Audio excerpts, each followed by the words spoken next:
اعوذ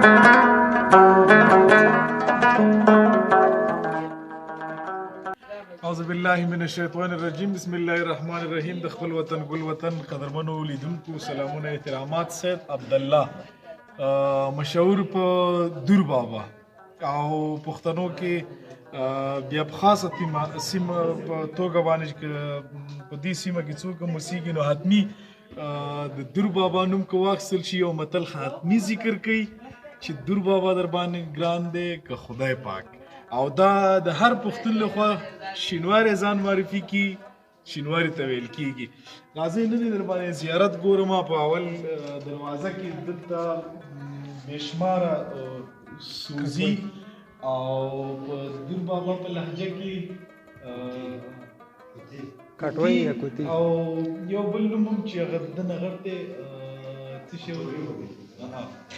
نو په دې کې مالګې دي او دا د دې دپاره ایښودل شوي دي چې څوک دا وخوري مطلب د ده د معدې او د دې د وجود نه مرضونه ځي. او د دې مالګې فرق د نورو سره دا دی چې لږه تیزه ده، ډېره زیاته تیزه ده. راځئ چې زمونږ د وجود نه هم دا مرضونه لاړ شي. د تاریخ په هکله باندې که وویلی شي چې د دوربابا تاریخ څومره دی نو دا د دې سیمې د خلکو په وینا باندې چې ډېره زیاته مخینه لري او معمولا چې دلته څوک هم راځي دغه کوټه کې چې کوم درې قبرونه دي د دې پته چاته نه لګېږي چې اصل دوربابا پکې کوم یو دی. یو زیارت دی او په همدغه درې قبرونه چې کوم دي د دوربابا په نامه باندې یادېږي. یو نه پوهېږم چې د لیوني بابا په نامه باندې دی، لیوني نظر وبخئ، یو لیونی نظر دی هم پته نه لګېږي چې کوم یو دی، چپ طرف ته دی که ښي طرف ته دی. خو د خلکو د عقایدو او د خلکو د باورونو او بروسې په هکله باندې به نور هم غږېږو. تاسو به دغه زړوکي یا دغه شنې ټوټې او په دې ټوټو کې ځینې ګنډې ګورئ.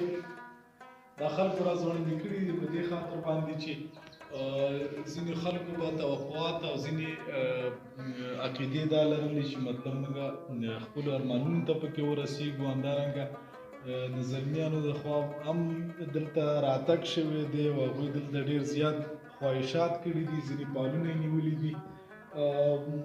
د پیغلو د طرفه هم دا شوي دي چې پیغلو به هم د خپلو ارمانونو دلته ډېر زیات پالونه نیولي. همدارنګه د زلمکیانو د طرفه او د واده کړو ښځو د طرفه هم ځینې پالونه نیول شوي دي او هغه خپلو لوپټو ته دلته ګنډې ورکړل شوي دي. او دا ګنډې په دې معنا باندې چې د دوی ژوند د خپل ملګري سره کلک شي، محکم شي او دوی ته زوی ورکړل شي. مخکې تېرېږو او راځئ چې دغه قبرونه تاسو باندې نږدې وګورو.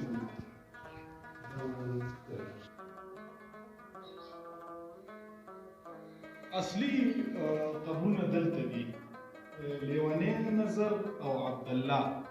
پته نه لګېږي چې لیونی نظر دا دی او عبدالله دا دی، که لیونی نظر دا دی که عبدالله دا دی. خو اصلي ویل کېږي دا چې یو سید عبدالله دی چې مشهور په دوربابا او یو لیونی نظر او هغه کومه زنانه ده. خو د دې پته دلته د ډېرو عمر خلکو ته هم لا پته نه لګېږي چې صحیح قبرونه دلته کوم یو دي. خو بهرحال دوربابا زیارت دی او تاسو د دې زیارت نن شاهدان یاستئ. تاسو دغه لوپټې هم ګورئ، دلته ډېر زیات شمېر نورې لوپټې هم شته دی. بیا به تاسو دا هم وګورئ پکې.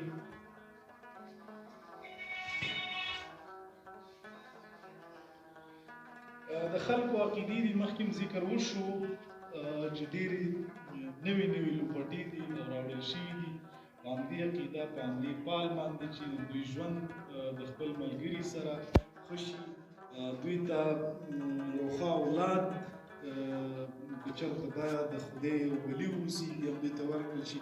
د خلکو عقیدې دي او د پخوا په پرتله باندې اوس دلته خلک کم راځي، خو بیا هم زیارت لا هم همغسې ناوې دی د دې سي بلکې د نورو سیمو نه میلمانه خلک راځي د بېلابېلو ارمانونو اهدافو او پالونو دپاره د زیارت په نامه دلته یو پټک دي یو بانډار هم کوي او دلته ځینې رختونه په دې خاطر باندې غواړئ چې د دوی ارمانونه خدای پوره کړي. موږ سره هم زیات ملګري نن د سید عبدالله پاچا د زیارت کولو لپاره یا د دې زیارت لیدلو په ارمانو او راغلي دي. انجینر صاحب شکر الله دی، عدنان دی، ساز محمد دی او خیبر کاکا او همدارنګه وحید الله دې سیند دی. انجینر صاحب هم خپل تاثرات وایي، زیارت دې وکړ، راغلی ودې لیده، څه تاثرات شته دی؟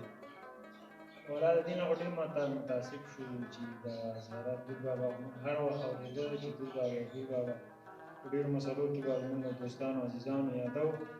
موږ ته هم ځینې خلکو کیسې کولې، خو موږ د غزیا نه ولیدلې او د غزیا زموږ یو ارمان چې د غزیا موږ وګورو چې دغه څه رقم ځای دی، دا خلک د دې منطقې د دغه خلک د رسم رواج مثال د خان شینواري د غزې مبارک کې مختلفې شاټونه واغېستل، مختلف شیان یې ولیدل، د پټي د زنانو. خو د دې په پرتله د پخوا په پرتله باندې دغه رواج اوس لږ کم شوی دی، ځکه خلکو عقیدوي لحاظ ده یا د اسلامي نګاه نه خلک اوس پرې پوه شوي دي، دغه شي ته لږ هغه کم ورکوي، ترجیح کم ورکوي. پاچا صاحب تاسو ښه راغلی، څه تاثرات دي نن د زیارت؟ خوښ او خوشحاله یو چې د ننګرهار امن ولسوالي یعنې دوربابا ته سره د ملګرو په چکر راغلو. له همدې وجې په چکر سره دا په زړه کې ارمان و چې دغه تاریخي عباداتو له جملې څخه چې یو د دوربابا زیارت دی او ډېری خلک د دې له نوم سره اشنا دي. موږ هم د ملګرو سره وکولی شو د دې زیارت نه نږدې نه لیدنه وکړه او خوښ او خوشحاله یو چې ملګرو سره دغه چکر راوړو. ډېر مننه. خیبر کاکا د کابل نه راغلی دی، تاثرات څه دي د دوربابا زیارت د کول ځل ولیدل؟ مننه تاسو ټول نه په اول ځل باندې زه د دوربابا ستاسو په هیله او ستاسو په همکارۍ باندې راغلم. نو موږ هم د کیسې د ډېرو عزیزانو او د ډېرو مشرانو اورېدلې د دوربابا زیارت، او زه خو ډېر خوشحاله یم چې په اول ځل باندې دوربابا زیارت ته راغلم او د دې زیارت په هکله باندې ځینې دوستان نور موږ ولیدل او د دوربابا د عامه ولسوالۍ نه څنګه چې پاچا یې ویلو د ده لیدنه مو وکړه او د دوربابا په زیارت کې خو ډېر تاثیرات دي. کوم پال نیک پال خو نه نیسي ځان ولا ژوند دی. ساز محمد څه ویل غواړي؟ بسم الله الرحمن الرحیم. مننه له تاسو څخه چې داسې ولسوالۍ ته راغلو چې د سولې په نامه یادېږي، هغه د دوربابا ولسوالۍ ته راغلو زیارت په رابطه باندې. دوربابا زیارت په رابطه ډېر څه موږ اورېدلي د خپلو ملګرو دوستانو عزیزانو په عمل په جامه کې هم نه ولیدلی، نږدې نه هم نه ولیدلی چې اوس موږ ته دغه هغه رسم رواج څنګه مخکینی دی اوس نه دی، انشاءالله هغه کنټرول شوی دی.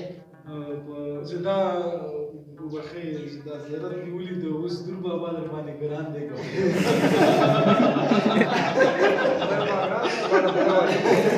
همدې سره موږ دغه نننۍ ویډیو چې خدای دې وکړي ستاسو د معلوماتو او همدارنګه د تفریح سبب ګرځېدلې وي، خوشحاله اوسېږئ. په همدې خبره باندې زموږ او ستاسو پروګرام ختمیږي چې دوربابا در باندې ګران دی.